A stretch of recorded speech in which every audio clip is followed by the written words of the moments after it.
Bienvenue dans l'univers fucké de compteurs qui s'annule. Cette fois-ci, je vais vous présenter mon setting de Tranchon et Tracon.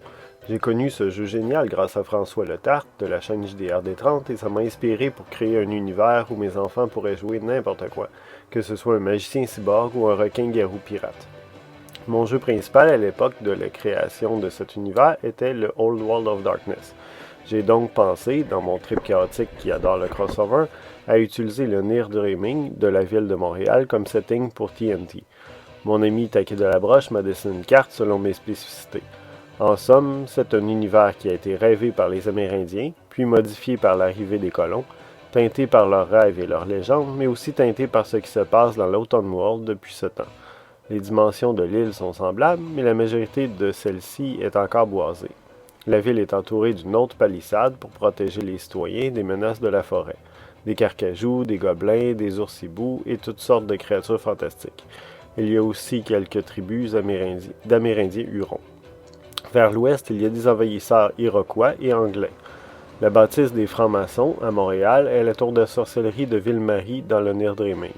La bâtisse d'Ubisoft est une AI qui se nomme Ubi et qui dirige un quartier en constante expansion. C'est très futuriste. Le Mont-Royal est un énorme cimetière rempli de morts-vivants et de nécromanciens avec quelques rumeurs de démons. Le baron Charles Lemoine n'apprécie pas les sorciers, ni Ubi. Ubi ne comprend pas les sorciers et s'en méfie, et les sorciers font comme si tout leur appartenait sans se soucier de l'opinion des autres. Les gens ont plein d'histoires au sujet du Yab, qui est un méchant récurrent avec plusieurs agents, le bonhomme 7 heures, le croque-mitaine, la fée des dents, le Père Noël et plusieurs autres légendes du même genre. Concrètement, je peux y jouer des scénarios de D&D, de Shadowrun, de Mage ou de Changeling avec les PJ. Ce que ceux-ci ignorent, c'est qu'ils sont en fait des chimères, donc des créatures imaginaires. C'est une sorte de créature qui peuple le World of Darkness, mais que seules les créatures enchantées ou avec du sang de fée peuvent percevoir. Dans le Near Dreaming, ils ont une existence entière.